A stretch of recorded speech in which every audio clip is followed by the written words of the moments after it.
Haleluya.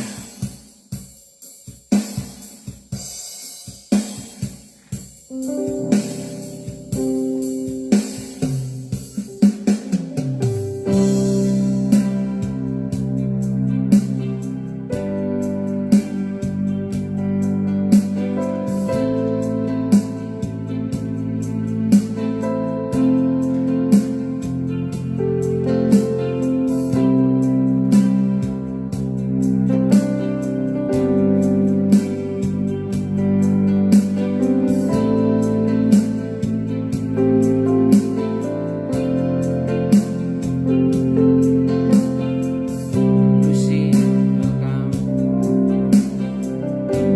Lidiana Kurniasari, Amelia Hikmat, welcome. RPN, welcome.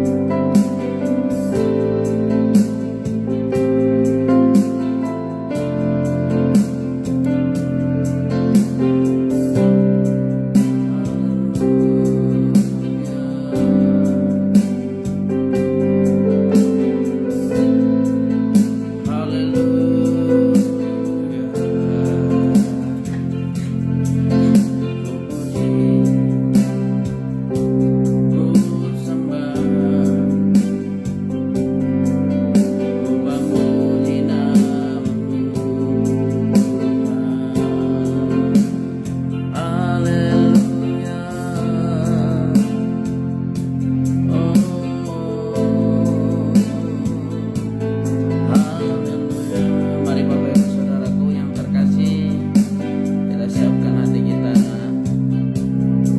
sama-sama beribadah pada pagi hari ini. Haleluya.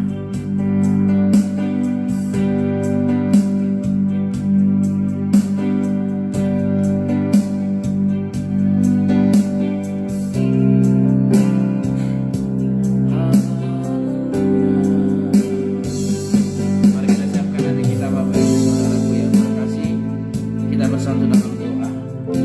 Terima kasih Bapa, terima kasih Tuhan Yesus buat segala kebaikan dan kemurahan di dalam hidup kami.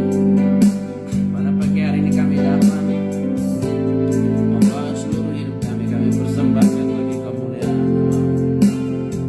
Kiranya Engkau berkenan atas pujian kami,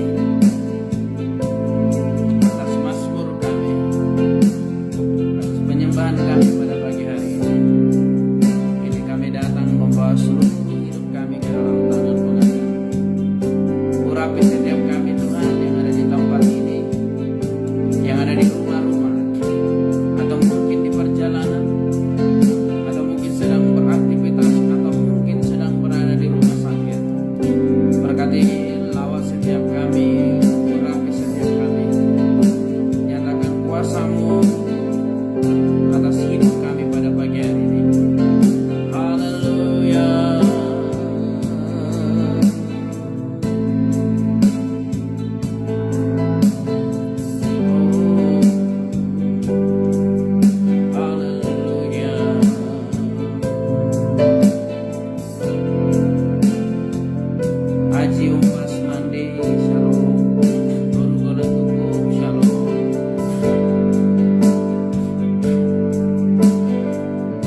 ini kami persembahkan bagi kemuliaan nama-Mu.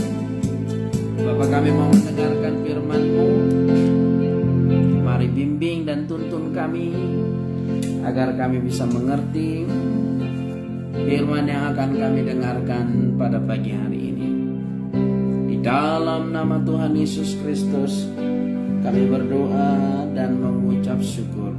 Mari yang percaya diberkati Tuhan, sama-sama kita katakan amin, amin, amin, amin, amin, amin, amin. Haleluya, haleluya. Shalom Bapak Ibu Saudaraku yang terkasih, selamat pagi semuanya. Tuhan Yesus memberkati. Saya berdoa Bapak Ibu Saudara semuanya dalam keadaan sukacita, dalam keadaan sehat, dalam diberkati semuanya, amin. Walaupun mungkin ada beberapa jawaban-jawaban doa daripada Bapak Ibu Saudara belum terrealisasi, tapi tetaplah percaya kita ada pada pagi hari ini.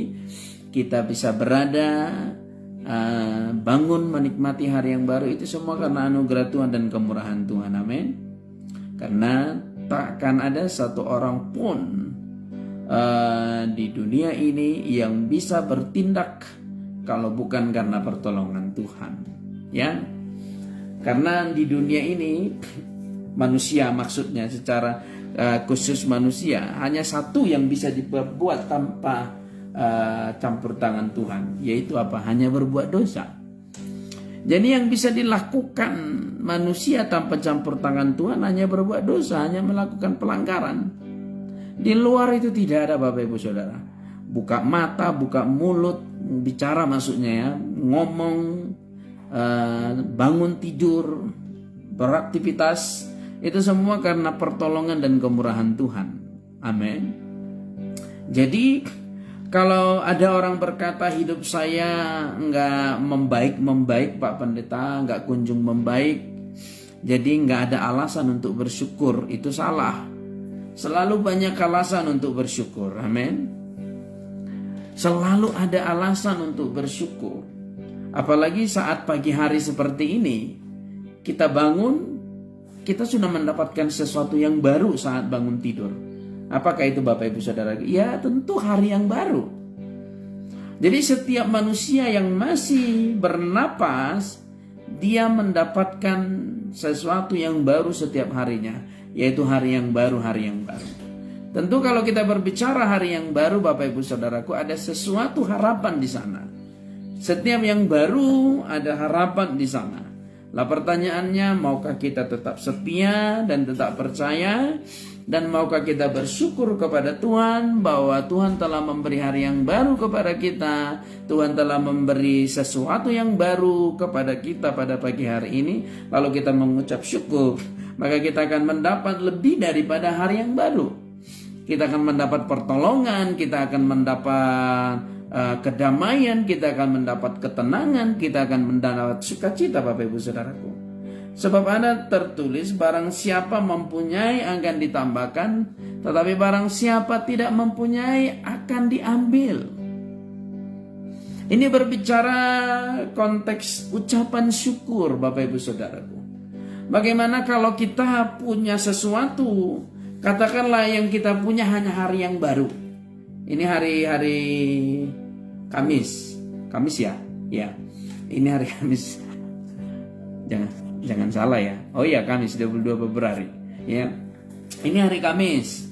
Yang kita doakan mungkin tanggal Rabu kemarin kita doakan mungkin supaya sehat, supaya keuangan kita diberkati mungkin ya. Rabu kemarin, 1 hari yang lalu gitu. Kita doakan mungkin supaya anak-anak kita berubah. Kita doakan mungkin supaya bisnis kita berkembang. Ternyata dari semua yang kita doakan di hari Rabu kemarin tidak kunjung membaik sampai sekarang. Mungkin. Ya. Lalu kita berkata, apa yang harus saya syukuri dalam hidup saya? Sekali lagi saya katakan, yang banyak hal yang harus kita syukuri. Kita masih bisa bernapas, kita masih bisa buka mata, buka mulut. Karena ada orang mungkin ya, saya tidak membuat contoh untuk membuat sebuah ejekan, bukan. Tetapi ini hanya sebuah contoh supaya kita mengingat bahwa Ada banyak yang kita syukuri saat kita bangun pagi. Karena ada banyak orang bangun tidur, ada gangguan di tubuhnya, ada masalah kira-kira seperti itu. Tapi hari ini kita bisa menikmati hari yang bagus, hari yang baik. Apakah itu tidak bisa membuat kita bersyukur? Kadang-kadang mata kita tertuju kepada kekurangan-kekurangan yang besar, sehingga kita lupa bahwa ada berkat-berkat Tuhan yang diberikan kepada kita setiap pagi. Amin. Gerilona Shalom. Ya, mari kita buka Alkitab kita, Bapak Ibu Saudaraku. Jadi mengucap syukurlah, mengucap syukur. Terima kasih Tuhan buat pagi hari yang indah ini. Terima kasih Tuhan buat kebaikan-Mu dan kemurahan-Mu. Pagi hari ini saya bisa bangun, saya bisa melihat organ tubuh saya masih berfungsi. Sekalipun mungkin ada yang sakit tetapi masih berfungsi. Dan saya percaya kalau Tuhan mengizinkan saya bernapas hari ini, berarti ada sesuatu yang ingin Tuhan lakukan di dalam diri saya. Amin. Haleluya. Kalau kita masih bangun pada pagi hari ini, berarti Tuhan belum selesai bekerja di dalam hidupmu. Haleluya. Ayo ingatkan diri masing-masing.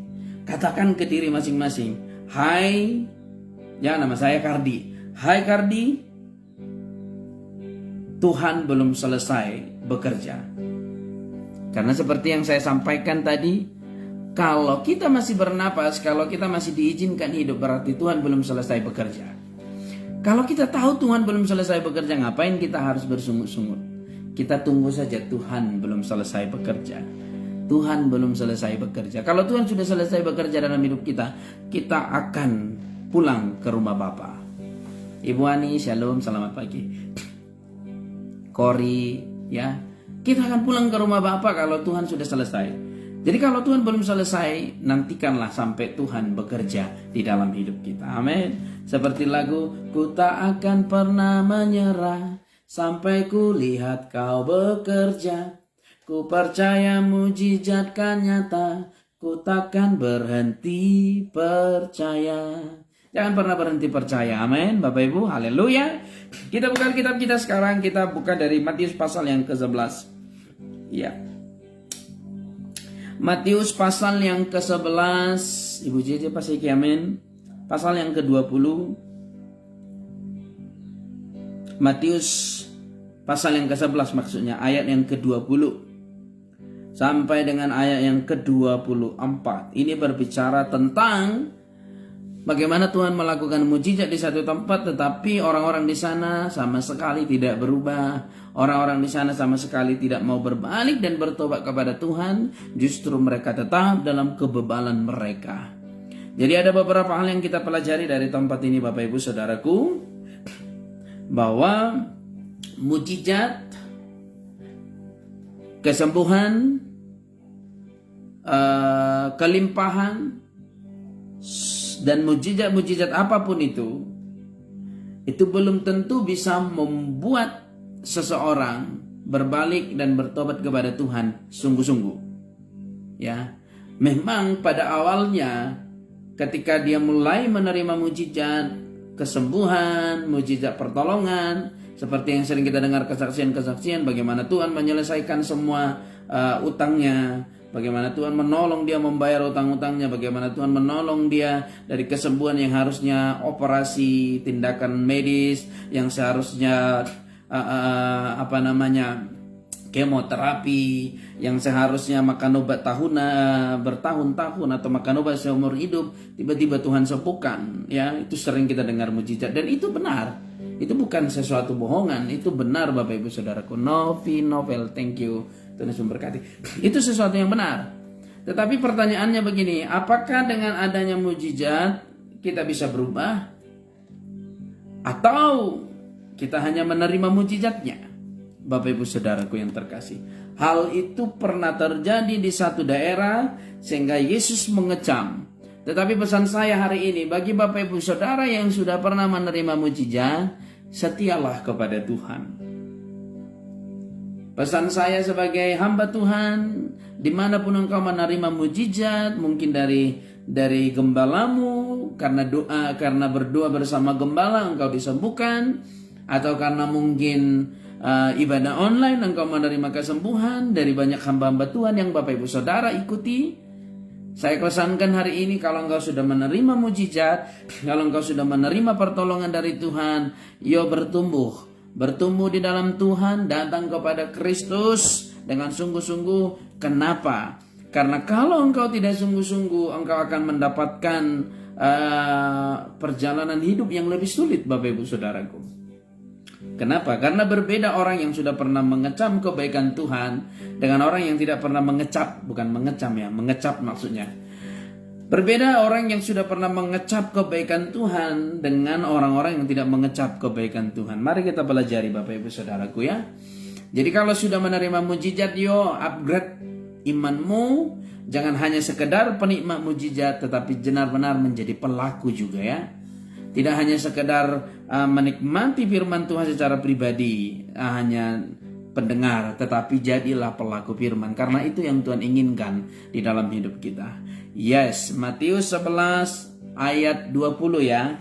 Ayat 20 sampai 24. Saya akan baca buat Bapak Ibu Saudara yang terkasih. Ini berbicara tentang Yesus mengecam beberapa kota. Yesus menegur beberapa kota. Yesus menegur beberapa tempat. Kenapa Yesus menegur? Bapak Ibu Saudaraku, kalau kita belajar di Alkitab, Yesus jarang sekali menegur. Ya, jarang. Bahkan ketemu sama orang-orang berzina, dia nggak menegur dengan keras, dengan kasar. Dia hanya berkata, aku pun tidak melemparimu dengan batu. Pergilah, jangan berbuat dosa lagi. Tia, Indu, Indra, Tuhan Yesus memberkati ya. Tuhan hanya berkata ketika bertemu dengan orang berzina. Tuhan yang kedapatan berzina, seorang perempuan, itu Matius atau Markus 8. Ya, Yesus bertemu dengan perempuan yang berzina, kedapatan berzina, lalu ahli-ahli Taurat membawa perempuan itu kepada Yesus dengan harapan supaya Yesus menegakkan hukum Taurat. Hukum Taurat berkata setiap perempuan yang kedapatan berzina harus dirajam atau dilempar pakai batu. Itu harapan daripada ahli-ahli Taurat, Bapak Ibu Saudaraku, untuk membunuh orang-orang berzina.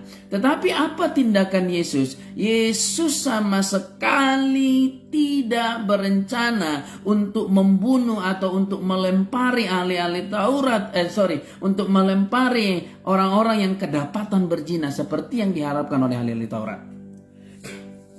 Jadi dari sini kita belajar, Bapak Ibu Saudaraku, banyak hal. Terima kasih Bu Lumban Batu, Bu Deborah. Lihat, dari sini kita belajar, Bapak Ibu Saudaraku yang terkasih, bahwa Yesus tidak pernah membenci orang-orang yang jatuh dalam dosa. Yesus tidak pernah membenci orang-orang yang hidup di dalam kejahatan. Sama sekali tidak. Tidak, Bapak Ibu Saudaraku. Tuhan Yesus memberkati Bu. Sama sekali tidak. Tetapi Yesus membenci kejahatannya, karakternya. Tapi orangnya ingin diselamatkan. Maukah kita punya karakter seperti Yesus? Ketika bertemu dengan orang berdosa, kita nggak benci orangnya, kita hanya benci dosanya. Jadi kita punya kerinduan untuk memisahkan dia dari dosanya, bukan memisahkan kita dari dia. Ini yang harus kita minta, roh hikmat dari Tuhan. Bagaimana caranya? Supaya kita juga nggak terjerumus ya. Karena pergaulan yang salah juga akan membuat karakter kita menjadi terkontaminasi. Tetapi dari sini kita belajar, kita harus lihat karakter Yesus. Lihat, Yesus jarang sekali menegur. Ada beberapa kasus saja Yesus yang pernah menegur. Yang pertama, Yesus menegur orang-orang yang tidak menghormati bait Tuhan, yang tidak menghormati rumah Tuhan. Ya, ketika berdagang, ketika esensi gereja dialihkan, Tuhan marah, bukan marah. Oke, saya pakai bahasa marah lah, tapi Tuhan menegur. Ketika esensi gereja sudah tidak pada koridor yang tepat, maka di sana Yesus menegur itu. Yang kedua, Yesus menegur ahli-ahli Taurat. Ahli-ahli Taurat ini siapa? Orang yang tahu firman tapi tidak melakukan. Perhatikan ini Bapak Ibu. Teresia Suwangi, thank you, Tuhan Yesus memberkati. Bu, terima kasih tep-tepnya ya. Lihat Bapak Ibu Saudaraku yang terkasih. Ya, apa yang terjadi di dalam Alkitab itu menjadi role model kita, menjadi menjadi model lah kita katakan. Kok jadi lupa saya. Panutan kita, ya, pedoman kita Bapak Ibu Saudaraku. Jadi yang pertama tadi, Yesus hanya menegur orang-orang yang mengalihkan, yang tidak membawa gereja kepada esensinya. Yang kedua, Yesus marah atau menegur ahli-ahli Taurat. Ahli-ahli Taurat adalah orang-orang yang mengerti firman tapi tidak melakukannya. Jadi kalau Bapak Ibu Saudara hanya mengerti firman, hanya tahu firman, ketika ditegur justru balas pakai firman, itu namanya ahli Taurat. Ya. Itu namanya ahli Taurat. Jadi yang kedua, yang ketiga, Yesus mengecam beberapa kota. Beberapa kota yang dikecam Yesus karena memiliki kasusnya apa? Di sana banyak terjadi mujizat, tetapi mereka tidak bertobat. Jadi ketiga kasus ini Bapak Ibu Saudara penting kita pahami, ya, supaya kita tidak masuk menjadi bagian dari orang-orang yang dikecam oleh Yesus. Sekali lagi saya katakan, bukan berarti berdosa itu bisa, bukan berarti berzina itu bisa, tetapi dari beberapa kasus justru Yesus mengasihi orang-orang yang hidup di dalam dosa tetapi yang mau merendahkan diri. Kita tahu seorang perempuan yang bernama Maria, bukan Maria ibu Yesus, tapi Maria yang tindakannya sehari-hari tidak benar.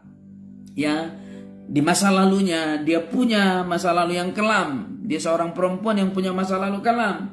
Tapi apa yang terjadi? Dia bawa minyak narwastu, dia urapi, dia minyaki kaki Yesus. Sehingga murid-murid berkata, orang-orang lain berkata, kalau dia Tuhan, kenapa dia nggak tahu perempuan ini adalah seorang perempuan yang nggak benar? Kok mau dia disentuh? Tapi Tuhan tahu isi hati mereka. Tuhan tahu isi hati murid-murid itu dan berkata, kenapa engkau berkata seperti itu? Dia meminyaki kaki saya dengan minyak yang begitu mahal dan kamu tidak pernah melakukannya bagiku. Ya, itu yang dikatakan Bapak Ibu Saudaraku yang terkasih. Hari ini saya mau katakan bagimu, mari pelajari ketiga hal ini. Jangan sampai ada di dalam diri kita. Ya, Yesus mengasihi orang berdosa, dan kalau Yesus mengasihi orang berdosa, marilah kita mengasihi juga orang-orang berdosa. Ya, yang kita pisahkan adalah dosanya, bukan orangnya. Orangnya rangkul, tapi minta hikmat Tuhan juga untuk merangkul.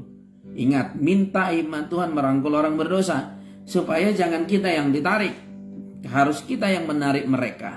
Harus kita yang membawa mereka kepada Tuhan. Jangan kita nantinya yang dibawa keluar dari Tuhan. Penting sekali meminta hikmat dari Tuhan untuk membawa mereka keluar daripada dosa dan datang kepada Tuhan. Amin. Saya yakin dan percaya akan ada suatu kuasa yang besar yang Tuhan berikan kepada Bapak Ibu Saudara untuk memberi pertolongan dan kekuatan dan kemurahan untuk melakukan kasih. Karena melakukan kasih juga perlu hikmat. Ingat itu. Melakukan kebaikan, berbuat baik, berbuat kebenaran atau berbuat baiklah, butuh hikmat dari Tuhan juga. Kalau engkau berbuat baik hanya karena kesukaan hatimu, engkau akan mengalami sesuatu yang akan membuat engkau kecewa. Pasti itu. Tetapi kalau engkau melakukan kebenaran karena firman Tuhan, melakukan kebenaran karena bertindak seperti apa yang dikatakan Tuhan. Contoh kecil, saya memberi bukan karena ingin memberi, tetapi saya memberi karena ada perintah Tuhan dan saya mau taat kepada perintah Tuhan. Kalau engkau punya kerinduan seperti itu, dipastikan engkau tidak akan kecewa ketika engkau memberi. Karena perhatikan, orang-orang yang kecewa di gereja itu adalah orang-orang yang merasa sudah memberi paling banyak. Ya, maksudnya bukan paling banyak memberi, paling banyak kasusnya seperti itu. Ya, ya kan? Orang-orang yang kecewa di gereja itu adalah orang-orang yang sudah merasa memberi ke gereja. Padahal kalau dari awal dia memberi karena memang ingin melakukan firman Tuhan, dia akan tahu saat memberi dan melakukan firman Tuhan, aku dapat upah dari Tuhan bukan dari gereja. Jadi ketika ada pun beberapa karakter-karakter yang tidak sesuai, yang membuat hati kita terganggu, kita tidak akan kecewa. Karena yang kuberikan kepada Tuhan bukan kepada gereja. Amin. Bisa dipahami Bapak Ibu? Jadi mari belajar memberi karena firman Tuhan, bukan karena sekedar ingin memberi. Ya, sekedar ingin memberi juga itu baik. Itu belum baik juga, nggak ada yang salah. Tetapi pondasinya nggak terlalu kuat. Ketika Anda sesuatu nanti yang tidak sesuai dengan yang diinginkan hatimu, engkau akan kecewa. Tetapi kalau engkau memberi dengan pondasi firman Tuhan, karena berkata, aku memberi karena Tuhan yang berkata.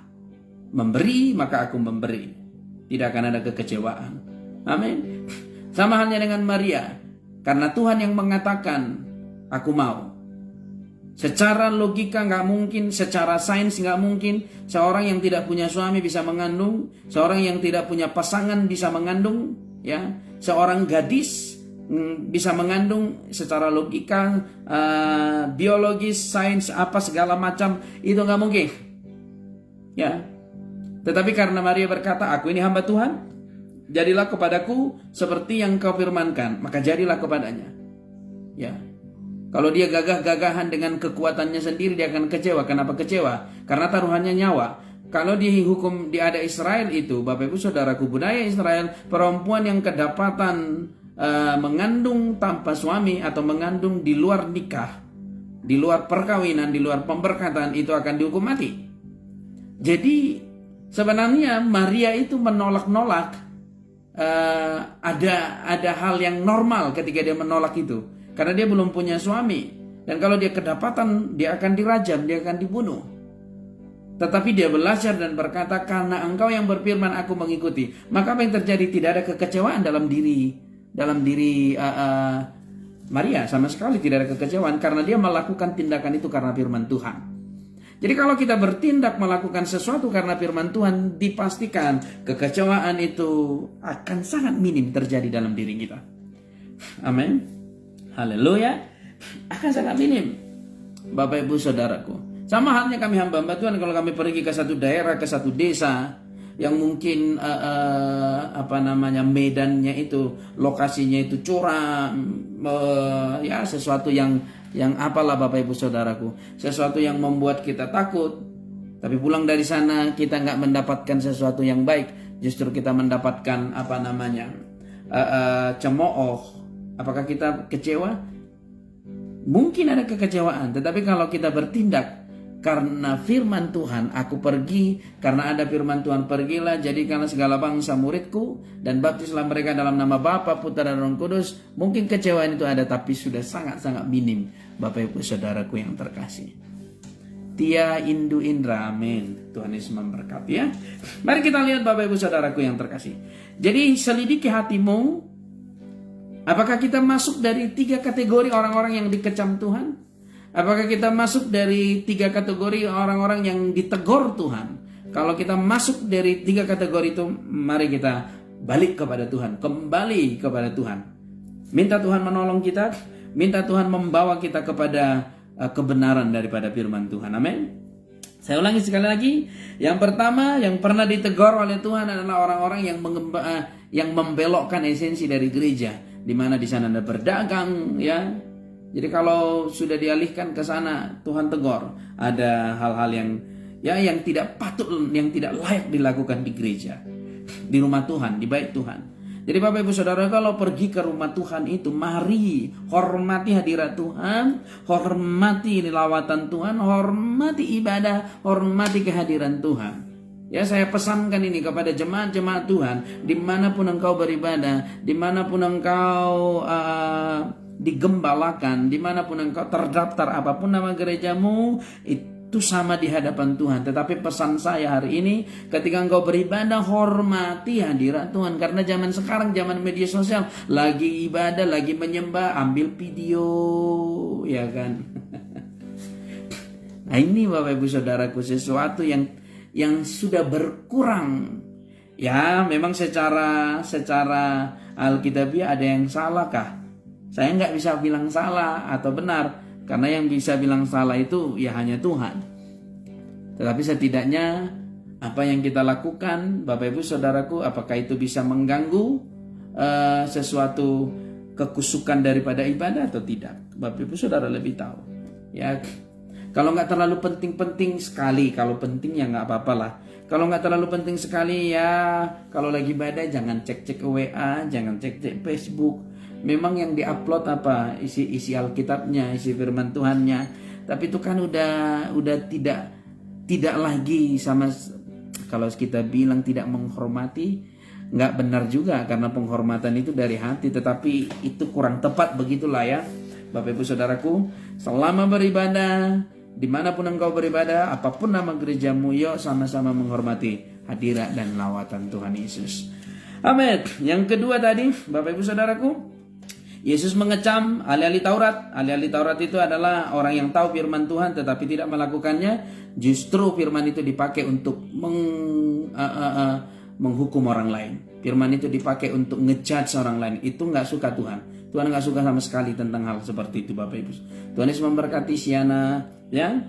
Selanjutnya Bapak Ibu Saudaraku yang terkasih, yang ketiga, mengecam kota yang sudah menerima mujizat tetapi tidak berubah, yang sudah menerima pertolongan tetapi tidak mau berbalik kepada Tuhan. Tuhan juga mengecam yang seperti itu.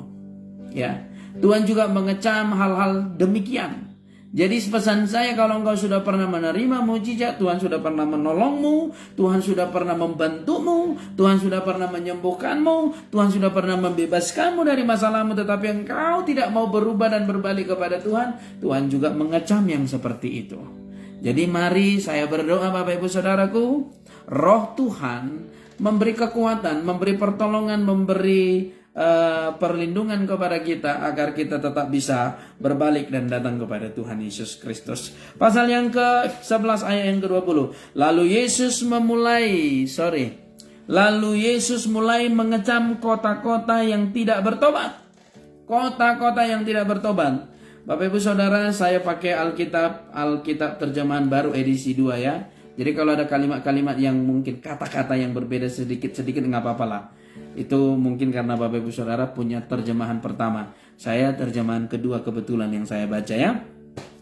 Lalu Yesus mulai mengecam kota-kota yang tidak bertobat, sekalipun di situ ia paling banyak melakukan mujizat-mujizatnya. Wow. Ya. Jadi Tuhan juga menegur orang-orang atau kota-kota di mana di sana banyak terjadi mujizat tetapi orang-orangnya tidak peduli. Tuhan Yesus memberkati ya. Orang-orangnya tidak peduli sama sekali Bapak Ibu Saudaraku. Justru hanya menikmati kesembuhannya, hanya menikmati mujizatnya, tapi nggak peduli. Kalau beberapa hamba Tuhan mengatakan seperti ini, lebih peduli hadiahnya daripada pemberi hadiahnya. Ya, sebenarnya itu kan merugikan kita. Kalau kita hanya lebih peduli hadiahnya, salam sehat. Namanya nggak bisa dibaca, Khalid ya, Khalid juga ya, atau apa? Tuhan Yesus memberkati emang ya. Ya, lihat Bapak Ibu Saudaraku. Sebenarnya yang dirugikan, kalau kita hanya suka mujizatnya, nggak suka sumber mujizatnya, yang dirugikan adalah kita. Karena mujizatnya ya mungkin hanya sekali itu saja yang kita terima. Tetapi kalau kita lebih senang kepada pemberi mujizat, ya yakin dan percaya setiap hari, day by day kita akan menerima mujizat juga. Ya minimal mujizat damai sejahtera lah. Bangun pagi kita damai, kita tenang, karena itu nggak bisa dibeli, ya, nggak bisa diusahakan, nggak bisa diupayakan. Damai sejahtera itu memang pure pemberian dari Tuhan. Damai sejahtera itu pemberian dari Tuhan. Sama halnya ketika murid-murid ketakutan saat Yesus disalibkan, Yesus bangkit pada hari ketiga dan hari ke-40, selama 40 hari di bumi dia menampakkan diri kepada murid-murid Yesus. Dan ketika murid-murid Yesus ketakutan ketika tentara-tentara Romawi mengejar mereka, membunuh mereka, ingin membunuh mereka, membunuh pengikut Yesus, mereka bersembunyi. Apa yang Tuhan Yesus katakan? Shalom bagi kamu. Ya, artinya damai sejahtera bagi kamu. Jadi damai sejahtera itu memang pure, murni dari surga Bapak Ibu Saudara. Hanya dari Tuhan, hanya dari Tuhan. Jadi kalau engkau sudah hidup dalam damai sejahtera pada pagi hari ini, percayalah, ketika orang bekerja dengan damai sejahtera, apapun yang dikerjakannya pasti lebih baik. Ketika orang bekerja dengan damai sejahtera, ketika orang berdoa dengan damai sejahtera, pasti imannya lebih kokoh dibandingkan berdoa dengan rasa takut. Ya berdoa rasa takut juga nggak ada yang salah. Berdoa karena takut nggak ada yang salah, justru Itu tindakan yang benar. Tetapi berdoa dengan damai sejahtera, berdoa di dalam damai sejahtera itu lebih membuat kita yakin kepada Tuhan bahwa Tuhan memberi pertolongan kepada kita, Bapak Ibu Saudaraku. Maka saya berdoa shalom dari Tuhan, damai sejahtera dari surga ada bagi Bapak Ibu Saudara. Amin. Haleluya. Lalu Yesus mulai mengecam kota-kota yang tidak bertobat. Sekalipun di situ ia paling banyak melakukan mujizat-mujizatnya. Jadi di sana paling banyak melakukan mujizat. Yesus nggak suka kepada orang-orang yang paling banyak menerima mujizat tapi nggak mau berubah. Ya, udah Tuhan tolong usahanya. Jadi mujizat itu kan nggak harus kanker sembuh, utang ditolong Tuhan dilunasi, nggak harus, ya kan? Amin. Sampai sekarang Tuhan menolong kita. Amin. Ya, nggak harus itu. Bapak Ibu Saudara, paling tidak bisnis jualan mungkin ya bisnisnya nggak besar. Omsetnya mungkin nggak sampai miliaran atau ratusan juta atau mungkin puluhan juta. Omsetnya mungkin di bawah 1 juta, dia 500 per hari. Tapi kan kalau itu masih bisa jalan hari ini kan itu mujizat juga, pertolongan Tuhan juga. Karena tidak akan ada orang yang bisa datang menjadi pelangganmu kalau Bapak Ibu Saudara bukan karena pertolongan Tuhan. Nggak bisa. Ya. Karena segala yang baik berasal dari Tuhan. Segala yang baik berasal dari Bapa, diturunkan dari surga kepada kita. Jadi kalau kita menerima hal-hal yang baik sampai saat ini, semua itu Bapak Ibu Saudaraku karena pertolongan Tuhan. Ingat itu Bapak Ibu Saudaraku. Segala yang baik diturunkan oleh Bapa. Jadi kalau bisnismu walaupun mungkin tidak sebesar orang lain, tapi masih bisa berjalan, itu kan baik. Dan itu karena pekerjaan Tuhan dan itu karena pertolongan Tuhan. Ya. Haleluya, amin. Amin. Jadi kalau engkau sudah mendapatkan mujizat-mujizat tapi tidak mau berbalik dan bertobat dan datang kepada Tuhan dengan sungguh-sungguh, Tuhan nggak senang, nggak suka orang-orang seperti itu. Ya. Ayat 21, celakalah engkau Korazim. Nama kota itu Korazim. Gelakalah Gelakalah engkau, celaka. Sorry, saya pikir J. Sorry, saya ulang ya. Celakalah engkau Korazim, celakalah engkau Betsaida. Dua kota ini adalah kota yang begitu banyak menerima mujizat. Sebab jika di Tirus dan di Sidon terjadi mujizat-mujizat yang telah terjadi di tengah-tengah kamu, sudah lama mereka bertobat dengan berkain kabung dan abu.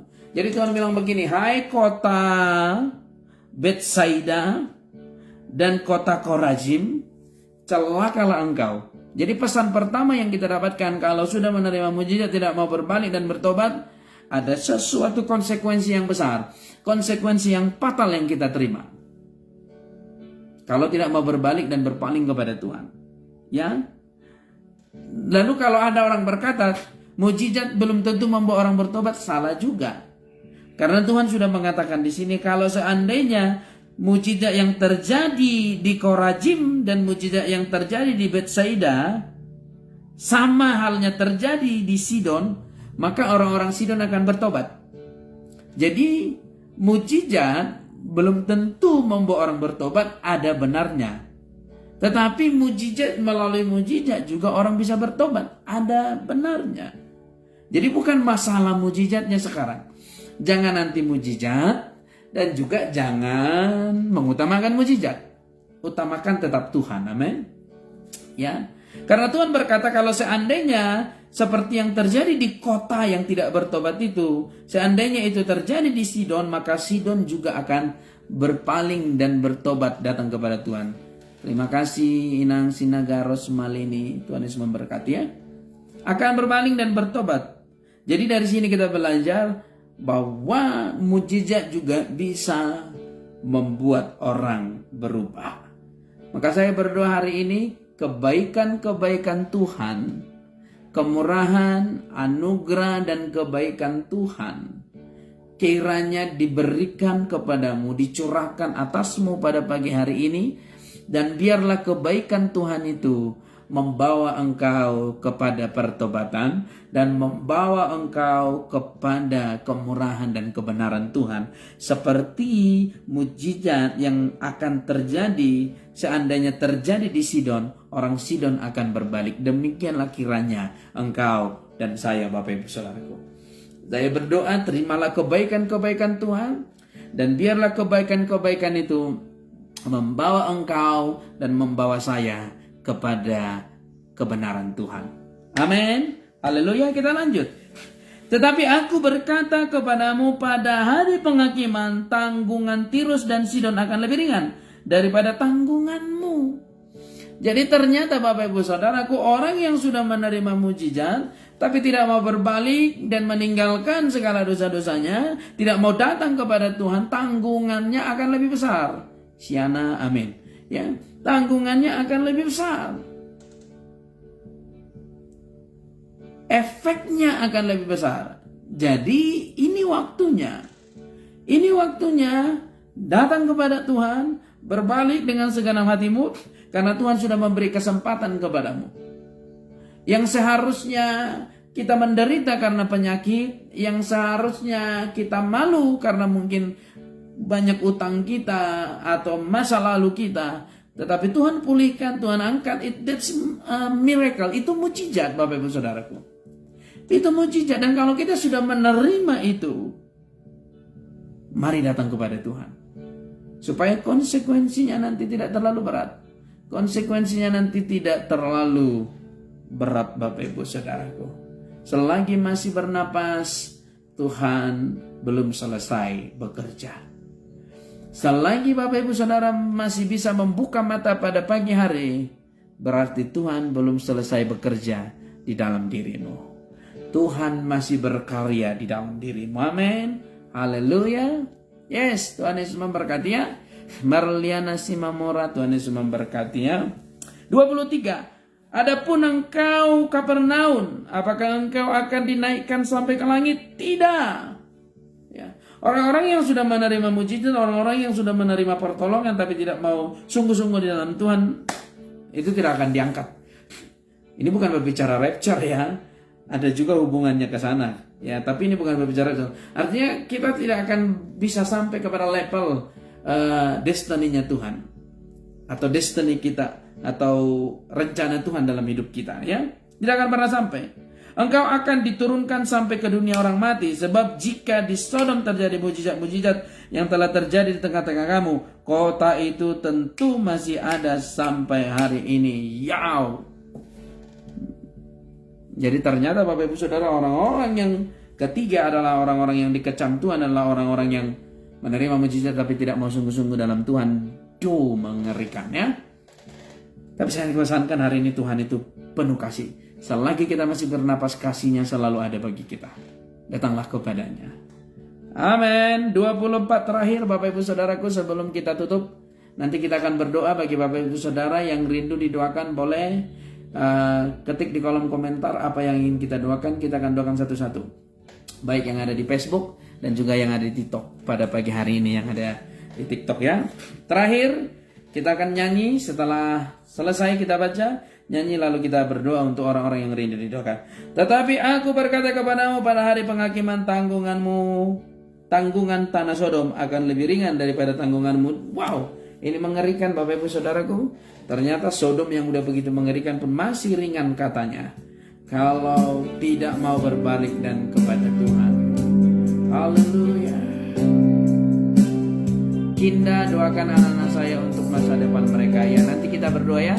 Kita bernyanyi dulu sebentar Bapak Ibu Saudaraku.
Kristus kami berdoa buat saudara kami Kinda dan seluruh keturunannya.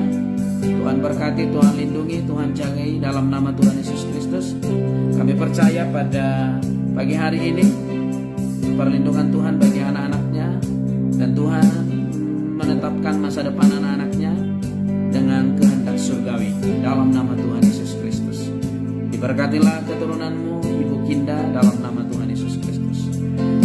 Ibu Tia Indu Indra dalam nama Tuhan Yesus Kristus.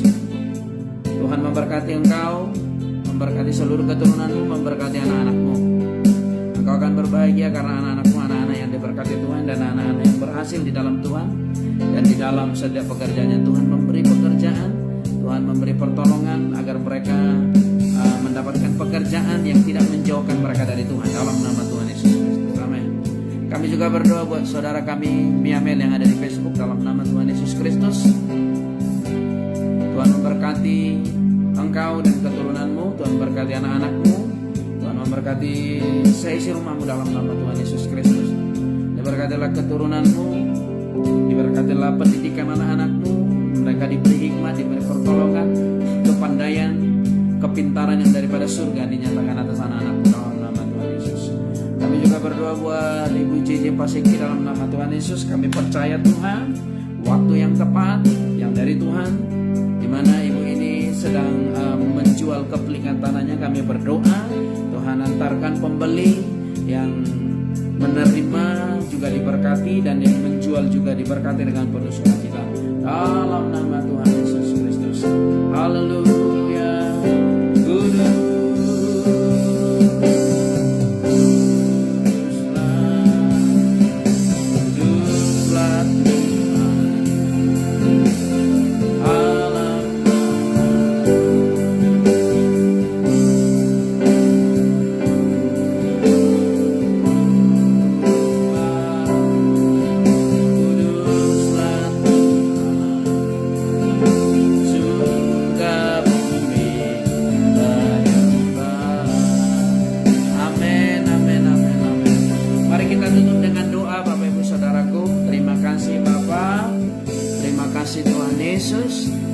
Kami datang pada pagi hari ini berterima kasih buat berkat dan kemurahan-Mu, berterima kasih buat anugerah-Mu, berterima kasih buat kasih karunia-Mu.